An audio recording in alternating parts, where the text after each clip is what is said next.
Menjadi seorang Kartini Hukum Indonesia ini tantangannya berat dong pasti Ibu ya. Yang namanya kita mau blow up kasus itu susah dipancing. Mendampingi bukan mendampingi pembunuhnya ya, mendampingi keluarga daripada korban. Selama saya bersama Ibu ini, setahu saya teror pun juga ada itu. Selalu itu. Salah satu anggota Kertedesa di desa adat Kedonganan dan perempuan. Iya. Peran Kartini Ibu sudah diakui di kelompok masyarakat adat. Jangan dikit-dikit manja. Iya, karena jadi lawyer kita nggak punya bos. Klien banyak yang mau bayar dan bayarnya yang banyak. Inspirepedia bersama Ide Bagus Bayu Bramantya. Selamat menyaksikan. Halo, apa kabar pemirsa podcast Dwi Jendra Foundation? Ketemu lagi bersama saya Ida Bagus Bayu Bramantya dalam sesi Inspirepedia. Dan seperti biasa, saya mengundang tamu-tamu yang spesial yang harus kita simak perjalanan hidupnya, kisahnya, yang bisa memberikan edukasi, informasi, dan tentunya menginspirasi. Dari buku yang saya pegang ini, ada sebuah kalimat yang membuat saya ingin mengundang beliau. Di sini juga ada tercantum namanya beliau ya. Jadi yang ditulis adalah, jika ada pemilihan wanita pemberani dan tangguh, seharusnya nama ... masuk di dalamnya. Nah, itulah beliau disapa. Ini adalah sosok yang memiliki keberanian cukup besar. Karena itu, beliau menjadi advokat dan kurator itu sangat pas dengan dirinya. Baiklah pemirsa podcast Dwi Jendra Foundation, saya perkenalkan Ibu Dr. Niwayan Umi Martina SHMH. Om Swastiastu. Om Swastiastu Ibu, apa kabarnya? Baik, selamat pagi. Selamat datang lagi di Yayasan Dwi Jendra. Terima kasih tuh Gus. Dan seperti pemirsa melihat, biasalah Ibu Umi kalau datang ke tempat yang sudah merupakan rumahnya Ibu ya, jangan lupa kita menghaturkan rasa syukur. Ini buktinya ada bija ini di sini. Sembahyang dulu. Matur piuneng dulu dengan yang punya tempat di sini.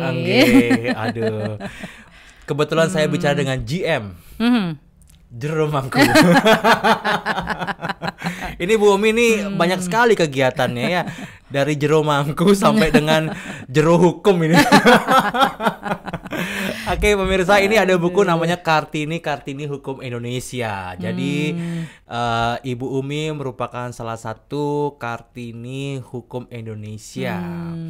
Disandingkan dengan beberapa rekan-rekan ya, teman-teman. Beberapa rekan-rekan yang berprofesi di bidang hukum. Ya. Bagaimana Ibu? Menjadi seorang Kartini Hukum Indonesia ini tantangannya berat dong pasti Ibu ya? Sudah pasti. Tapi kenapa disampaikan di sini bahwa menjadi advokat dan kurator sangat pas? Ya. Ayo, bagaimana Ibu? Karena advokat dan kurator adalah profesi yang saya pilih dan yang diberikan, direstui oleh Tuhan untuk mengabdikan diri dan ngayah, itu dia. Dan ngayah, ini juga kebetulan kalau kita tahu ya, para pemirsa yang bergerak atau bekerja di bidang hukum pasti sudah tahu namanya advokat itulah officium nobile. Itu bagaimana itu Ibu Umi? Ya, disambungkan dengan karir yang harus officium nobile dengan sosok perempuan itu. Iya, seperti ini ya. Kalau kita kan advokat itu kan mengusung suatu filosofis profesi yang mulia. Officium nobile artinya profesi yang mulia. Jadi kalau kita memilih berprofesi sebagai advokat, kita harus menghormati, menjaga martabat sebagai advokat yang officium nobile. Nah itu bagaimana caranya? Ya kita ikuti kode etik, kita ikuti peraturan perundang-undangan seperti itu. Ya. Nah karena di sana sudah ada beberapa guidance-nya. Ya. Namanya kode etik. Etikanya semua diatur di sana. Betul Ibu ya. Nah, kalau pertanyaan kenapa bisa menjadi advokat dan sebagainya mungkin sudah biasa, tapi kita langsung menjurus ke Ibu aja. Ini dalam menjalani karir sebagai pengacara dan kurator ini, kasus yang paling heboh apa ya Bu? Karena sudah agak lama berpraktek ya, kasus-kasus yang berkesan ya. Nah, karena kebanyakan kasus-kasus yang kantor kami, mungkin Tugas Bayu juga tim di kantor kami ya sudah merasakan beberapa kasus yang semua kasus itu mempunyai kesan tersendiri, unik. Nah, itulah ya unik, spesial dan unik. Jadi kita selalu belajar untuk menyelesaikan setiap kasus sebagaimana semestinya dan seharusnya, semaksimal mungkin. Kita membantu klien semaksimal mungkin, jadi seperti itu. Jadi apabila ditanya mana yang berkesan, banyak sekali yang berkesan. Salah satunya ya membantu Yayasan Dwi Jendra yang paling berkesan ya. Soalnya begini ya, selama saya selama saya sampai sekarang itu bersama di kantor Ibu Umi itu yang namanya kita mau blow up kasus itu susah dipancing. Iya, karena kerahasiaan klien. Ya, asas konfidensial klien. Sekarang pun kita nggak boleh informasi ya. Kalau kita hanya menginformasikan membela Yayasan Dwi Jendra itu kan sudah umum ya. Artinya kita tidak secara detail apa dan bagaimana. Betul. Nah, itu kliennya juga Tugas kebetulan. Aduh, sama sekali. Kemudian kalau yang beralih kepada yang kurator itu bagaimana Ibu? Kalau kurator itu kan sebuah profesi yang kurator itu adalah orang yang mempunyai keahlian khusus yang mengurus dan membereskan harta dari debitur pilot sebagaimana ditentukan dalam Undang-Undang Kepailitan, Undang-Undang Nomor 37 Tahun 2004. Di sana ada di pasal 69 dan 70 di sana diatur kurator. Nah, dan kebetulan Ibu Umi kurator pertama perempuan di Bali ya. Betul. Itu saya bersyukur karena pada saat tahun 2005 itu ada Munas AAI, itu beberapa advokat senior dan kurator senior di Jakarta mengadvise saya untuk ikut pendidikan kurator. Salah satunya Bang Hampri Jemat, Bang Lukas, Bang Suwandi Halim, Bang Yu Helsen. Itu banyak sekali teman-teman yang Bang Hari Ponto juga yang memotivasi saya untuk ikut pendidikan kurator. Nah, 2005 saya ikut, saya tertarik, saya lulus. Dan sampai sekarang saya berprofesi sebagai kurator dan pengurus. Nah, seperti itu Tugas.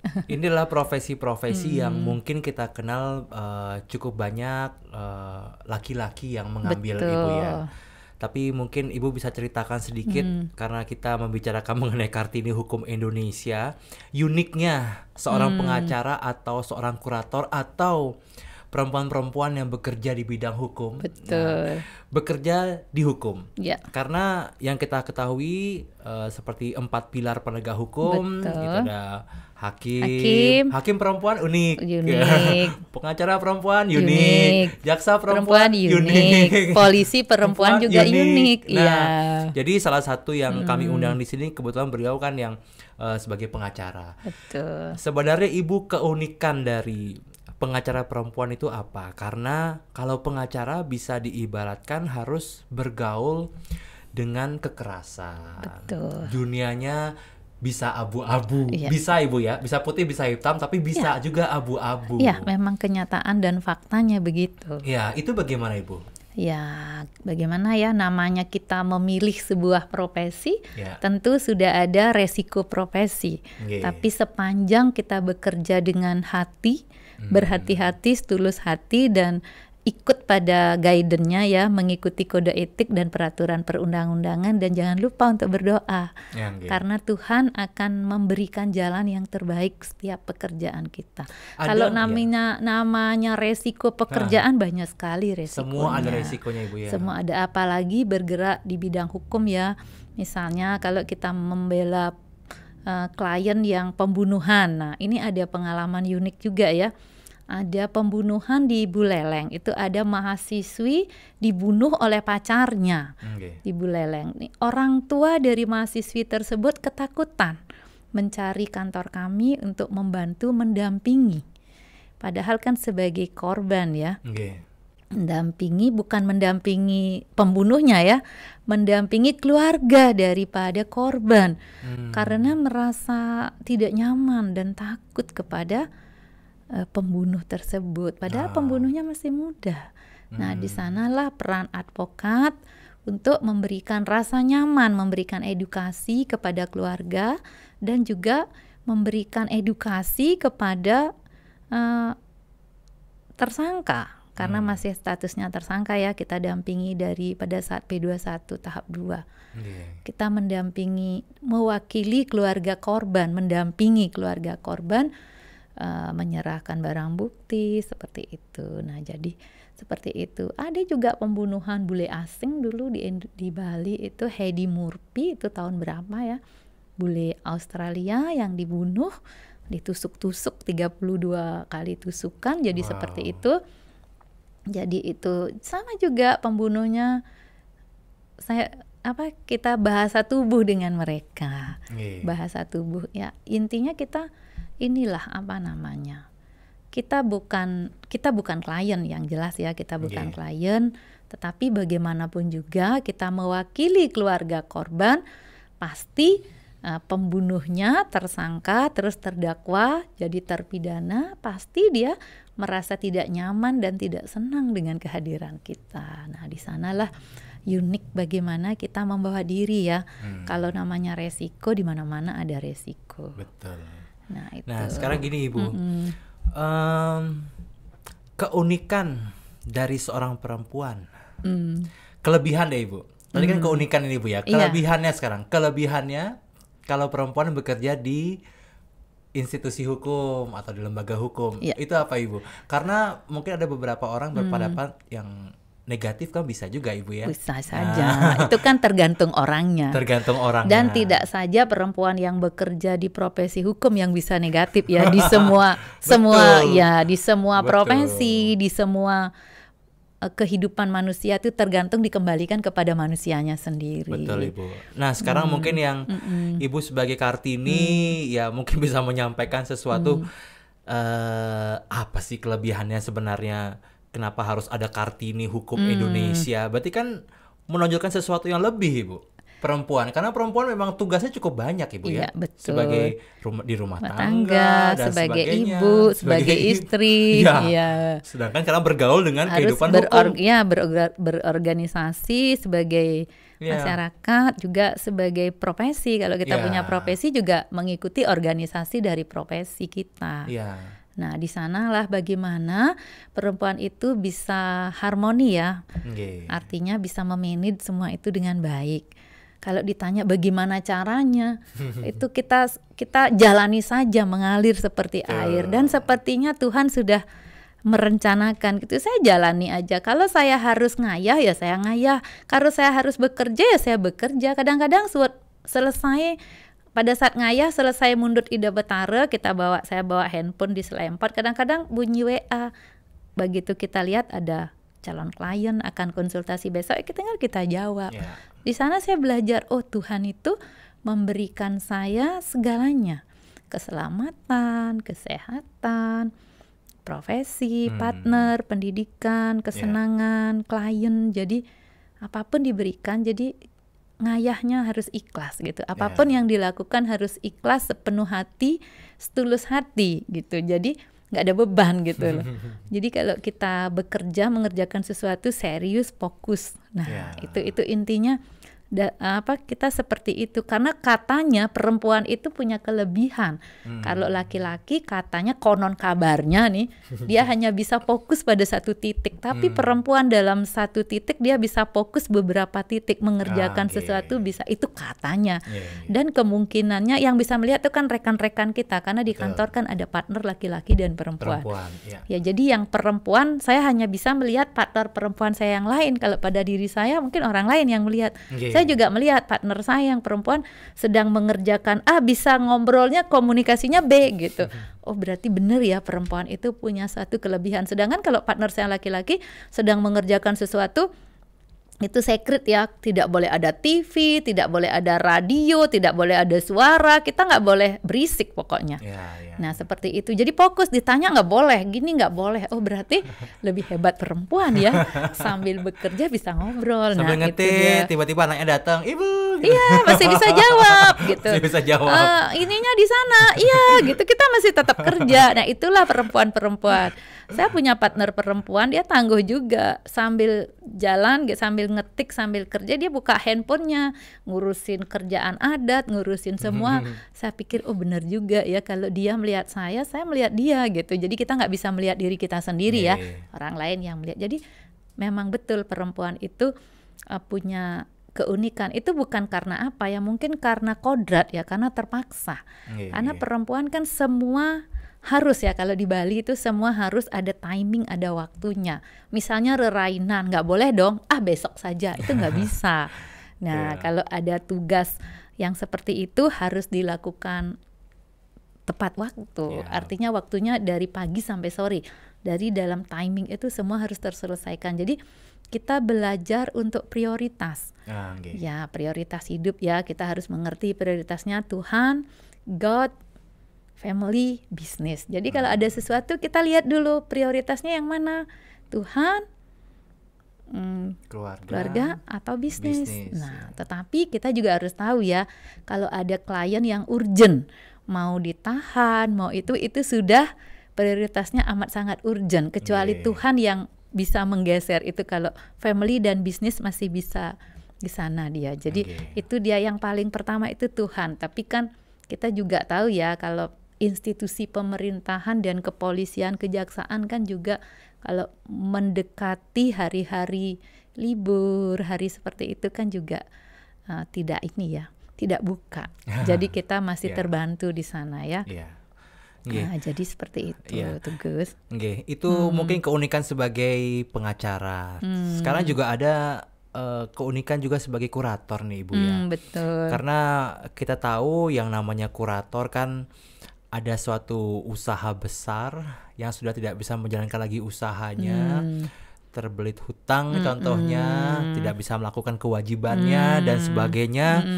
Kemudian kebetulan itu usahanya besar, banyak rekanan yang mencari-cari dia, dan kurator itulah salah satu yang akan mengurusi usaha tersebut yang dinyatakan pilot. Hukum kepailitan itu, undang-undang kepailitan itu, di samping merupakan syarat, itu salah satu syarat yang disyaratkan oleh Bank Dunia IMF kepada Indonesia untuk adanya investasi. Adanya investasi asing bisa di Indonesia, itu ada salah satu syarat untuk cari bantuan Bank Dunia, juga persyaratan untuk memberikan kepercayaan kepada investment asing untuk dia bisa berani berinvestasi di Indonesia. Seperti itu salah satu syarat.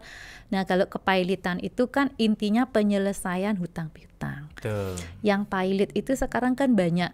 Pilitan itu kan orang atau badan hukum debitur itu yang mempunyai, kalau undang-undang kita, Undang-Undang 37 2004 itu kan syarat untuk dapat dimohonkan pilot. Itu kan sederhana, mempunyai sedikitnya 2 kreditur, salah satu utangnya sudah jatuh tempo dan dapat ditagih.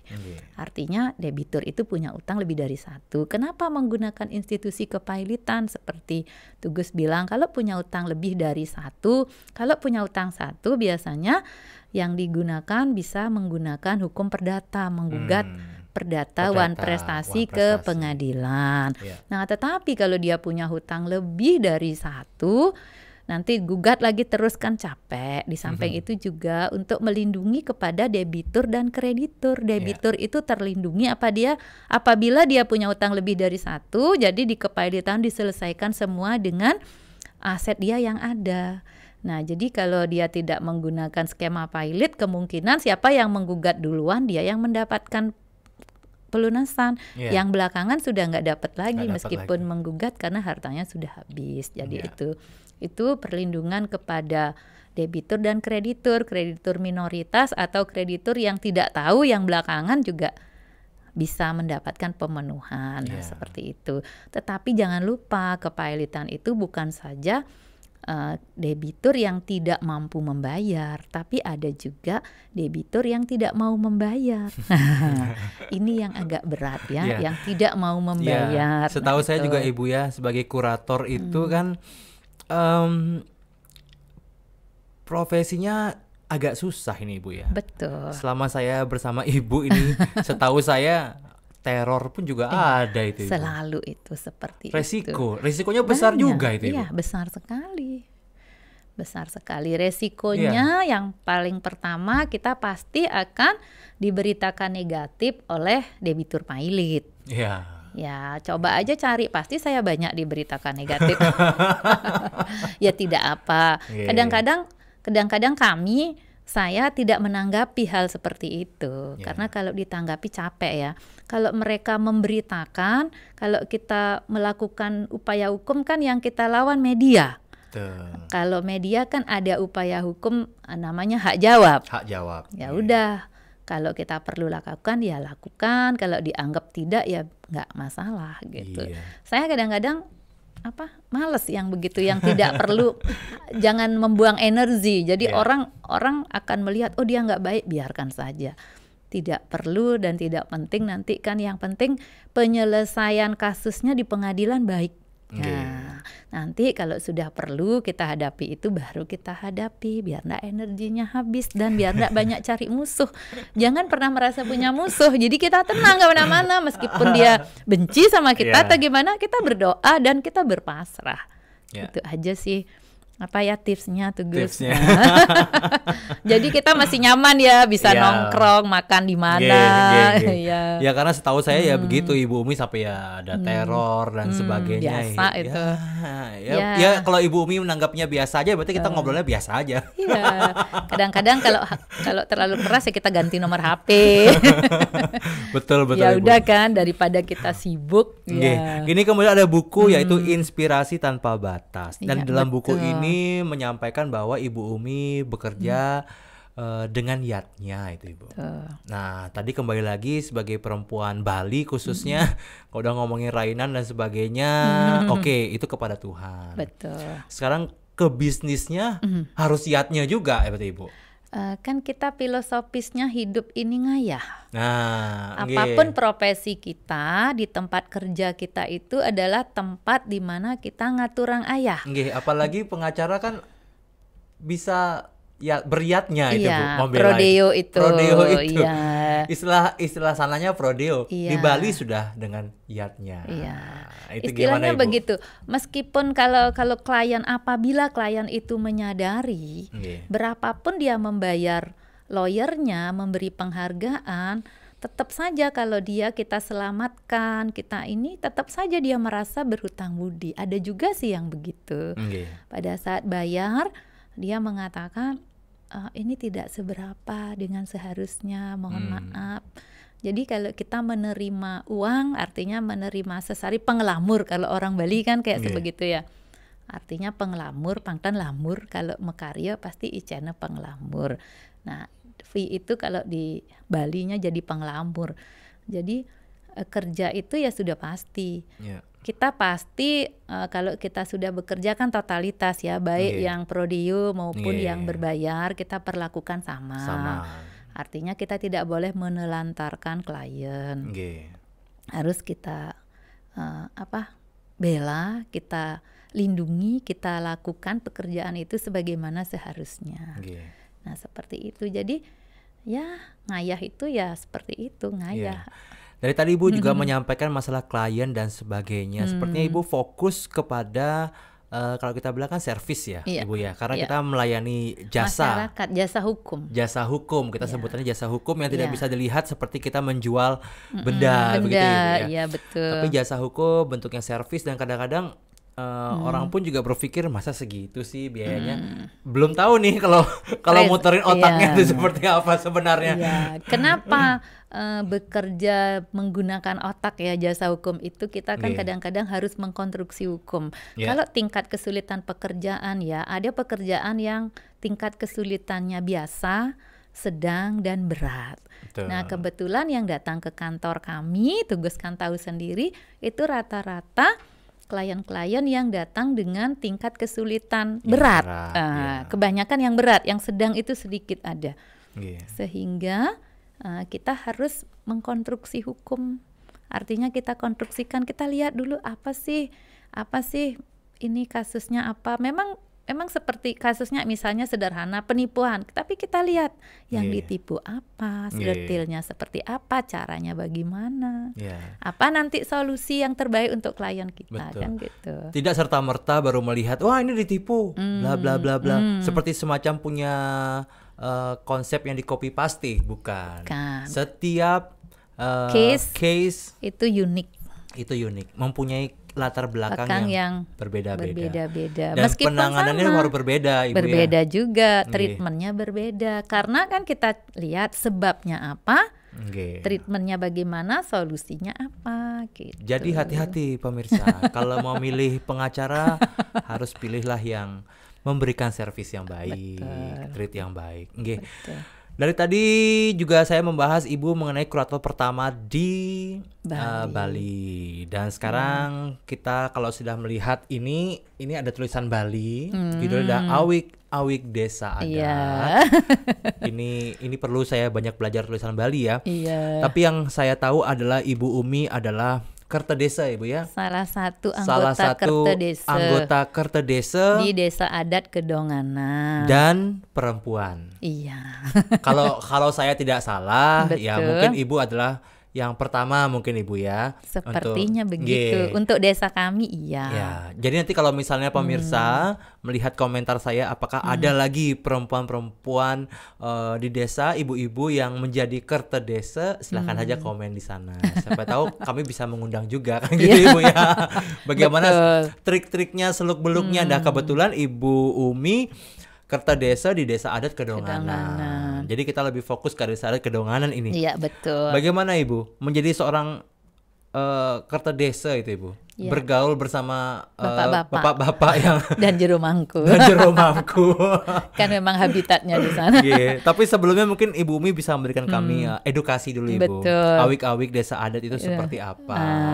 Kemudian juga bagaimana Ibu dalam kesehariannya membantu masyarakat Desa Adat Kedonganan dengan awik-awik ini. Betul. Bagaimana Ibu? Seperti ini ya, kalau kita melihat kemarin kan di Provinsi Bali itu ada Perda Desa Adat Bali. Perda nomor berapa ya? Wah, ini sudah lupa nomornya.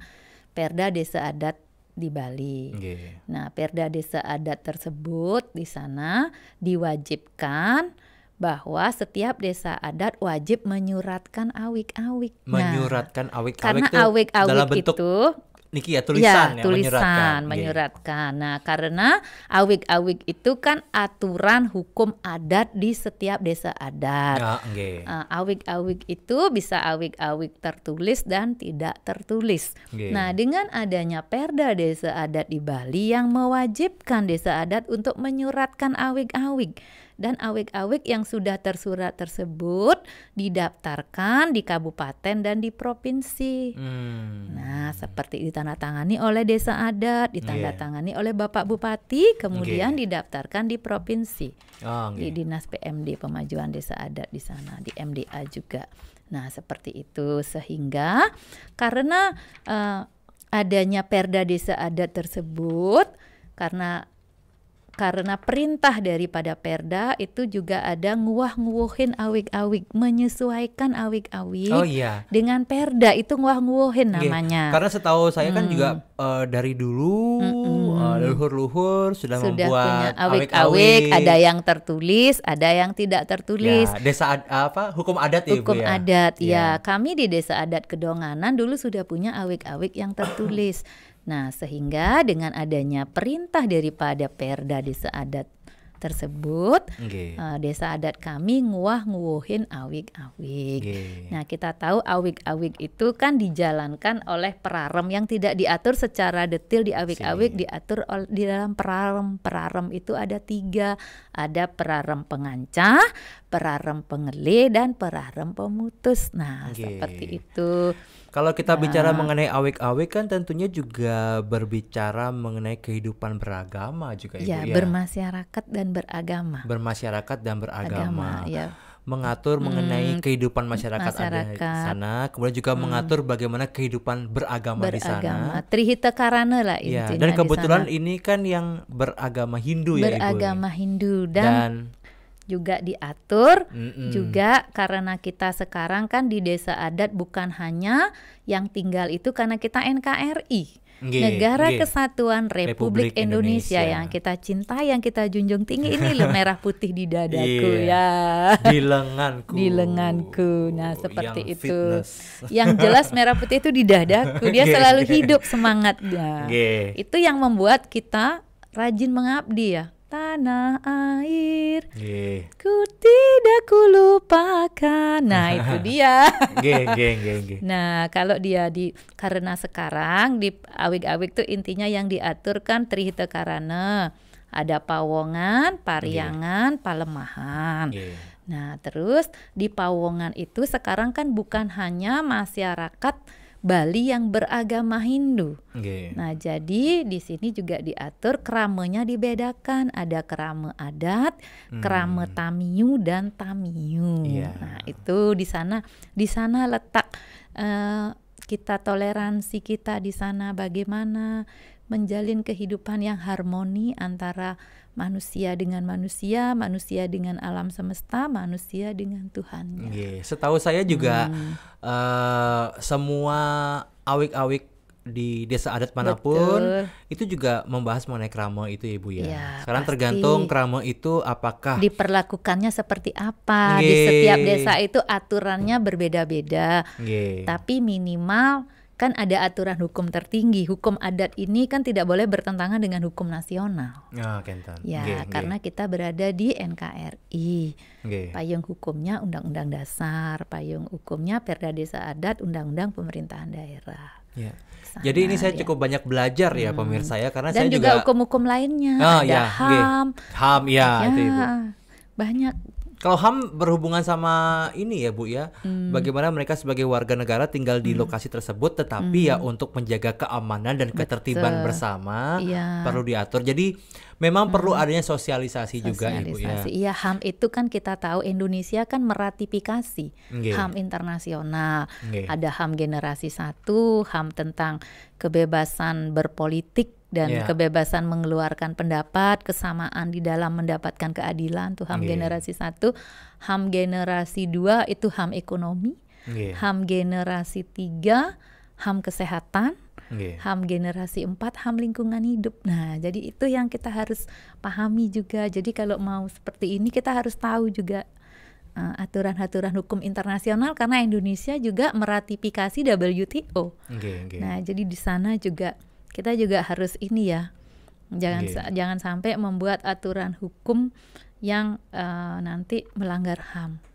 Nah itu tidak bagus. Jadi ya para pemirsa mesti mengetahui bahwa Ibu Umi ini adalah salah satunya perempuan yang ikut membuat awik-awik desa adat. Tugas. Ngayah bekerja dengan niatnya jadinya. Betul. Dan kebetulan ya Ibu dipercaya di antara bapak-bapak yang ada di sini, di bawah sini saya ngelihat ada beberapa namanya. Itu salah satunya satu perempuan ya Ibu saja. Betul. Apakah ini membuat peran Kartini Ibu sudah diakui di kelompok masyarakat adat? Memang kita kan sistemnya patrilineal Ibu ya. Adanya stigma-stigma yang membuat perempuan tuh mungkin nomor 2 Ibu. Nomor 2. Nah, sekarang dengan hadirnya Ibu salah satu di Kedonganan, kita ngomong sebatas Kedonganan Ibu ya. Berarti dari masyarakat adat Kedonganan sendiri sudah mengakui peran perempuan ini Ibu. Betul, mengakui kesetaraan gender. Kalau kita melihat di internasional, ini baru tadi pagi juru bendesa saya, beliau menelpon saya berdiskusi masalah gender. Beliau kan juga aktivis ya. Beliau juga mengikuti perkembangan internasional. Beliau mengatakan di internasional itu malah mewajibkan peran serta perempuan dalam apapun karena perempuan itu dianggap lebih luas, lebih kalau menghasilkan keputusan dia bisa menghasilkan keputusan yang bijaksana. Nah seperti itulah. Artinya ada sebuah ada sebuah inilah, ada sebuah kayak slogan strong union need woman. Ya. Strong union need woman. Need woman, ya. Betul. Kan juga di parlemen di Indonesia kan juga 30% kan seperti itu. Nah, kalau di desa adat sih belum, tapi kebetulan saja desa adat kami memberikan saya kesempatan. Pada saat saya ditanya, jero kayen ngayah di desa adat, jawaban saya sederhana. Kalau saya diajak ngayah dan diberi kesempatan ngayah, tiang pasti ngayah. Jadi karena saya merasa diri saya perempuan, kalau tidak diajak dan tidak diberi kesempatan, tentunya seorang perempuan ngayah di desa tapi bukan sebagai prajuru desa, paling di WHDI, di PKK, di LPM, seperti itu, di Karang Taruna waktu kita masih muda ya seperti itu. Ataupun juga di bidang bekerja di administrasinya, ini kan kalau awik-awik, pembuatan awik-awik ini kan sebuah keputusan yang harus dijalankan itu soalnya Ibu ya. Dan mungkin apakah prosesnya panjang? Panjang, iya. Iya, kebetulan di desa kami itu cerdas ya. Mereka beliau-beliau ini tim kami yang ada di tim penyusun ini cerdas. Jadi semua pasal demi pasal, paus demi paus itu dibahas secara detail. Per kata-kata dibahas.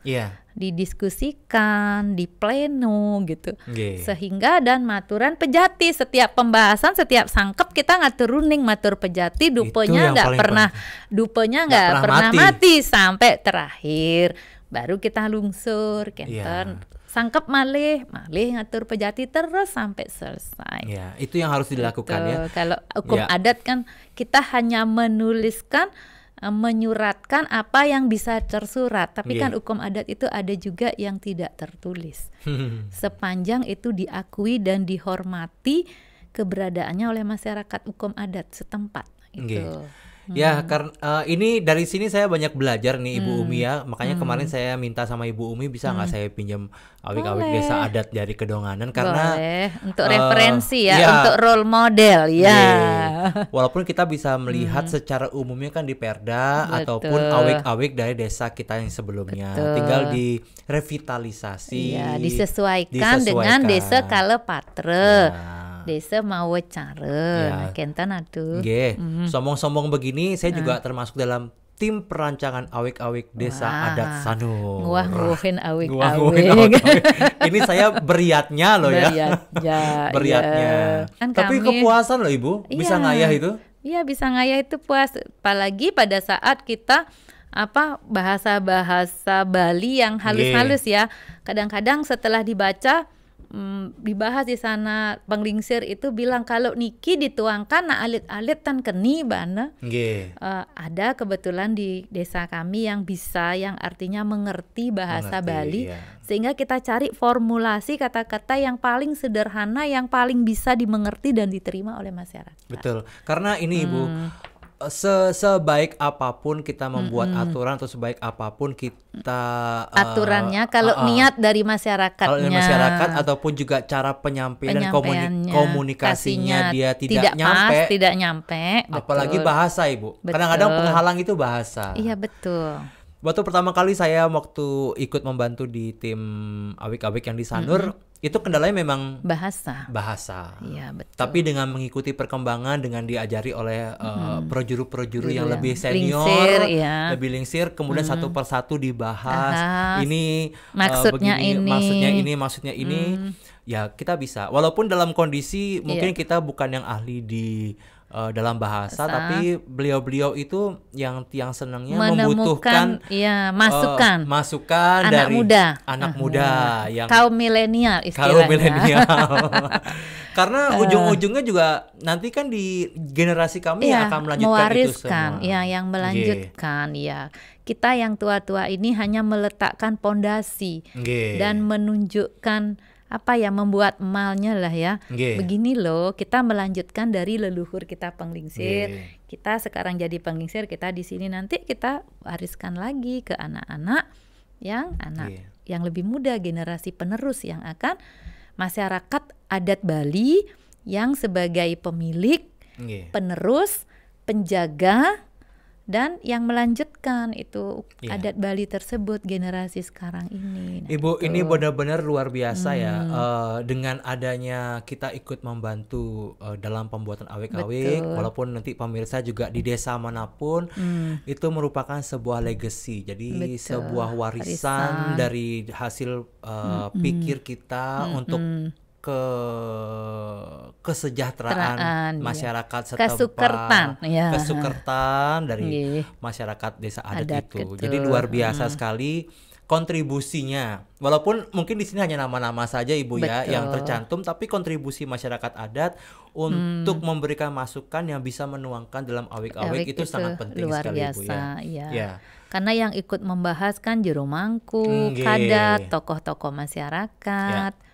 Nah, jadi ya pastikan desa Anda telah memperbarui awik-awik sesuai dengan perda yang terbaru. Tapi memang kalau misalnya terlalu lama juga lebih baik memang harus pasti ada yang diwah-wahin, karena di Perda Desa Adat ini terutama di desa kami itu adanya Kerto Desa, adanya Sabo Desa. Kalau dulu kan baru perjuru desa, klian dinas dan klian adat.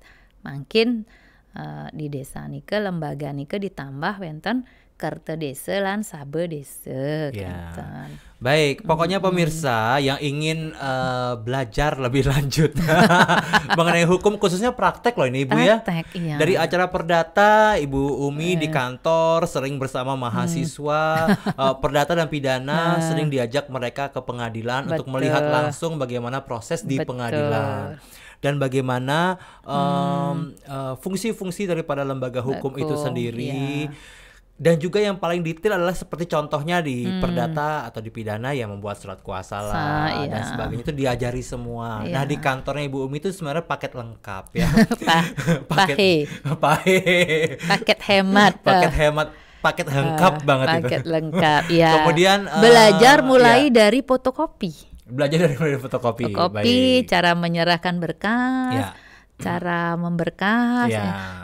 Kelihatannya sederhana, tapi itu nanti yang penting bagaimana pemberkasan, bagaimana administrasi. Jadi jangan salah ya, kehidupan kita sebagai lawyer itu selain pemberkasan yang kita muternya beberapa kali itu juga bagaimana berkomunikasi dengan klien, pihak lawan dan lembaga-lembaga lain yang kita harus ajak kerjasama partner. Jadi pada intinya kalau teman-teman ada hal-hal yang ingin ditanyakan kembali ya silakan saja, nanti saya minta Ibu Umi kontak personnya untuk kami cantumkan di link deskripsi. Silakan. Bisa bertanya tentang apa saja nih, mengenai awik-awik bisa, mengenai hukum bisa, mengenai apa saja. Karena di Indonesia itu perempuan yang diakui memberikan semangat dan inspirasi kan Ibu Kartini yang dikenal. Sebenarnya semua perempuan Indonesia adalah Kartini untuk dirinya sendiri, keluarganya dan masyarakatnya. Karena semangat Kartini itu semangat kebangkitan daripada perempuan, bukan untuk semangat positif untuk ikut berkontribusi, memberikan yang terbaik untuk diri sendiri, keluarga, masyarakat sekitar dan bangsanya. Nah, seperti itu. Ya Ibu, sebagai penutup ada kesan dan pesan mungkin untuk pemirsa yang ingin berprofesi lah sebagai ibu lah. Ya, hukum di mana saja, mau jadi kurator, mau jadi pengacara, tapi mungkin lebih khusus ke pengacara Ibu ya. Iya, advokat ya. Advokat. Gimana itu Ibu? Begini, kalau ingin menjadi advokat perempuan-perempuan itu tidak masalah. Yang penting syarat pertamanya tentunya lulus sarjana hukum dulu. Karena S1 hukum, setelah S1 hukum ikut pendidikan khusus profesi advokat, namanya PKPA. Bisa tanya ke ibunya karena ibunya pengajar. Nah, sekarang ini organisasi kami sedang mengajak kerjasama PKPA dengan Fakultas Hukum Universitas Udayana. Nah, mungkin bisa yang berkeinginan, yang sudah lulus S1 hukum itu bisa mendaftar. terdaftar untuk PKPA. Ya, dan kebetulan pengajarnya kami berdua. Salah satu pengajar, salah dua. Salah duanya adalah kami. Ya, tugas mata ajar apa mungkin? Arbitrase. Arbitrase. Ya, saya biasa hukum acara, kepailitan dan PKPU, pengadilan niaga. Sama-sama di ahlinya lah ya. Iya. Dulu juga pernah mengajar di PKPA, saya pernah mengajar KPPU, hukum acara persaingan usaha. Ya. Juga pernah mengajar hukum kontrak internasional, yang tugas juga pernah ngajar itu ya. Itu warisan-warisan leluhur. Tapi akhirnya sekarang mengajarnya hukum acara, kepailitan dan PKPU. Ya Ibu, kemudian kalau selesai PKPA itu ada proses lagi namanya magang di kantor advokat selama 2 tahun. Setelah itu baru harus tahan banting. Jangan dikit-dikit manja. Iya, karena jadi lawyer kita nggak punya bos, nggak punya pegawai, kita punya partner. Sebutannya kita adalah self-employee, mempergawaikan diri sendiri. Self-employee. Nah, kalau ada cash flow kuadran, yang 4 kuadran itu ada employee, self-employee, business owner, dan investor. Kalau jadi kurator dan lawyer itu masih di self-employee. Tapi kalau nanti sudah menjadi, kalau punya kantor besar, bisa jadi business owner dari kantor hukum tersebut. Kalau sudah lebih meningkat lagi, bisa jadi investor. Uangnya bekerja. Nah, itu untuk ini ya. Setelah PKPA ada magang 2 tahun. Setelah itu ada penyumpahan dan pengangkatan. Penyumpahan oleh ketua pengadilan tinggi dan pengangkatan oleh organisasi advokat. Baru lengkap menjadi advokat. Nah, kalau mau ingin seperti itu bisa hubungi kami. Mungkin kami bisa bantu. Karena kebetulan saya ketua panitia PKPA. Kerjasama Peradi Suara Advokat Indonesia dengan Fakultas Hukum Universitas Udayana. Ini sudah angkatan keberapa ya? Ke-7 apa ke-8? Nah, jadi seperti itu. Jadi masih banyak peluang. Kalau dulu PKPA itu 3 bulan ya. Sekarang sudah dipadatkan mungkin 2 bulan, Juni, Juli. Jadi weekend diadakan. Nah, dipadatkan itu 3 sesi. Jadi itu pendidikan khusus. Nah, seperti itu. Kalau pendidikan umumnya kan sudah di S1 hukumnya udah dapat. Ibu Umi, terima kasih sekali atas kehadirannya. Sukses mewali Tugus. Mohon maaf kalau ada salah-salah kata dan sama-sama Tugus. Dan kami berharap Ibu Umi juga sehat selalu. Astung kare Tugus juga. Banyak rezeki. Astung kare. Klien banyak jadi bisa dibagi-bagi. Klien banyak yang mau bayar. Klien banyak yang mau bayar dan bayarnya yang banyak. Pokoknya semua itu suka bercanda ya. Yang penting rezekinya lancar berarti Ibu ya. Rezeki lancar, tidak putus-putus, dan yang paling penting sekali lagi adalah Ibu sehat terus. Astung kare, tidak pernah kena COVID ya. Astung kare Ibu. Astung kare. Ibu, terima kasih sekali lagi. Dan tiang tutup untuk para Mas Santi. Om Santi.